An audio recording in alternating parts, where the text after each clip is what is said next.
wakaji tunasema ya kwamba hiyo mambo na investors haitufai, hatutaki. Hiyo ndo maamuzi ya wakaji wa Chewele Ward. To the investors,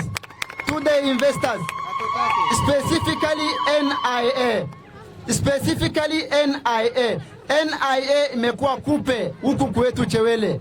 Kazi yao imekuwa ni kutunyonya sisi damu. Hatuko tayari NIA itunyonye damu zaidi ya hapa. Tumekataa kabisa.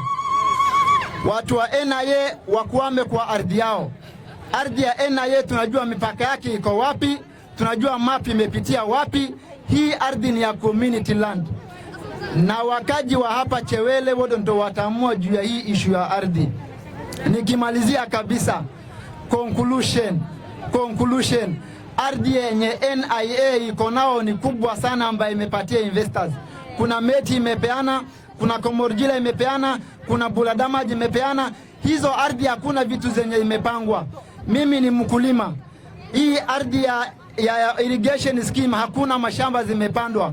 Kama wao wanataka kupanda mashamba na wanataka kuinvest juu ya ardhi, waende wa utilize hiyo ardhi yenye wamepewa already. Itawatosha, itawanufaisha, itawasaidia, na hiyo naamini ni ardhi tosha ambayo inaweza waletea manufaa wao wote.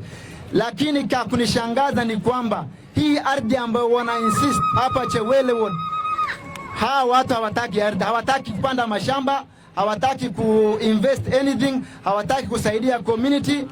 Kazi yao wanataka kugrab hiyo ardhi. Community land ni ardhi ya wananchi, ni wakaaji ya wananchi kama Chewele. Sasa kuna private land ambayo inaweza kuwa ya kampuni, inaweza kuwa ya binafsi ya mtu. Pia kuna national land ambayo inahusika na mambo na game. Tunavyojua kama mambo inatoka kwa serikali, inafanyiwa kwa public land.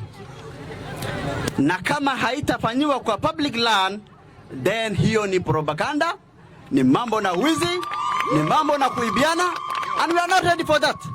Munataka kuiba ardhi yetu, and then mnatuambia sisi we are from the government. Which that of government? Hiyo ni wizi. Leo tunawaambia sisi hatuwezi kutoka ardhi yetu. Tuko ready kukufa, tuko ready kupelekwa gerezani sote, tufungwe prison miaka 20. Mimi nawaambia musisikize watu wakulaji watia domo ambaye wamepatiwa mashilingi mabeni. Wasiwachanganye. Tunaishi miaka 30-50 iliyopita watu walikuwa wanaishi Bilbil. Hiyo Bilbil leo hii Bilbil inakuwa ni mahali ambapo investors wamekuja wanasema map imepitia Bilbil 50,000 km. Kuna msikiti, kuna madrasa, unaona, kuna shule, kuna kila kitu. Lakini investors hawataka kujua, hata kwa ile mara kwanza hawajauliza wapi sisi iko nafasi, ni ardhi gani iko nafasi sisi kama investors tupande. Kuna kitu inaitwa phase 1, kuna kitu inaitwa phase 2. Katika kazi yoyote kuna phase 1, kuna phase 2, kuna hivyo ndio inaendanga. Sisi community hatujajua faida ya investors. Wao hawaja kuja wakapanda hata kwa mara ya kwanza baada ya kuelewana na sisi, baada ya kuuliza sisi kitu na sisi tukakubaliana nao. Kenya hii kuna kitu ambayo inaitwa demokrasia. Sisi ni watu ambao ni sawa na wale wa Kenya wengine. Sisi si refugee. Sisi ni watu ambao tumezaliwa hapa, tuko na ID, tuko na haki, tuko na viongozi. Lakini investors wao hiyo yote si kazi yao. Wao wanafanya ile yenye wao wanajua. Unaona? Kwa hivyo mimi nasema kwa ufupi, kuna watu wengi wanataka kuzungumza. Kwa ufupi nasema investors hatuwataki. Investors kwa ile namna wamekuja hatuwataki. Section 65 of the Constitution of Kenya 2010 establishes community land. As with the community land, we are not ready. As with the community land, we are not ready for welcoming investors in our area because of as with the community, we are not ready for welcoming investors in our area because of their thefts and criminals. The investors, they want to take this land by compass. So that in the investors, they are doing something which is against the law of this country. The investors, they are using by force. This, it is not a dictatorial government. This, it is a democratic government. It is a country that has rule of law.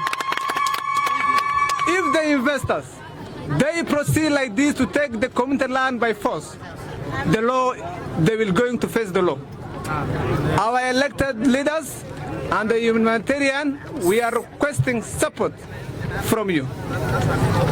This community, day and night, they are crying because the land is out of hand.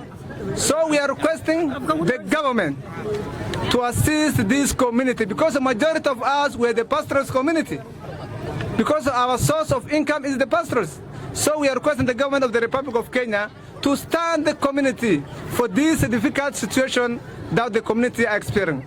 Kuna mtu ambaye ikifanya mkutano hapa Pilipili, sababu yake ni kusema tu ikikataa hii mahali imeenda, hii ardhi imeenda. Ikikubali hii ardhi imeenda. Kwa hivyo saa hii ikubali tu. Kuna mtu kila wakati ananiambia, nataka kujua mimi nataka kujua ni nani ambao hii ardhi anatoa kwa nguvu. Ni nani? Ni nani? Ni rais ama ni mwingine ama ni nani? Hii rais kama unatahitaji hii ardhi yetu isipeane kwa nguvu. Isikubali kwa nguvu. Hii ardhi ni ardhi tuliwachiwa na baba zetu, na mababa zetu waliwachiwa na babu zetu, na babu zetu waliwachiwa na mababu zetu zingine. Yes. Ndio pia sisi naye tunataka leo vile sisi tumeivunia hii ardhi, sisi pia watoto yetu tumuachie hapa, pia wao wawachiwe watoto yao.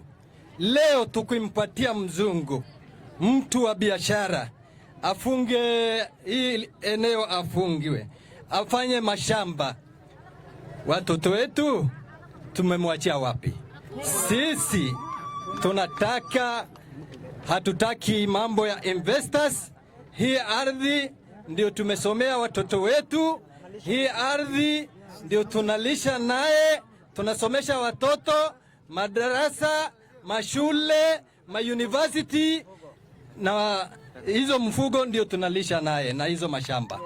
Leo ya kwamba mashamba zetu, mahali tulikuwa tunalisha mafugo zetu, investors leo wanasema tunafanya mashamba, na bado wako kazini right now, wanapima, wanaendelea mapimo yao, masurvey zao. Kwa hivyo sisi serikali tunamwambia mambo ya investors hatutaki. Sisi tumekataa. Wananchi wa Bilbil, ninauliza, investors tunataka? Mambo ya investors tunasema hatutaki. Tunasema hatutaki. Serikali tunajulisha ya kwamba investors hatutaki.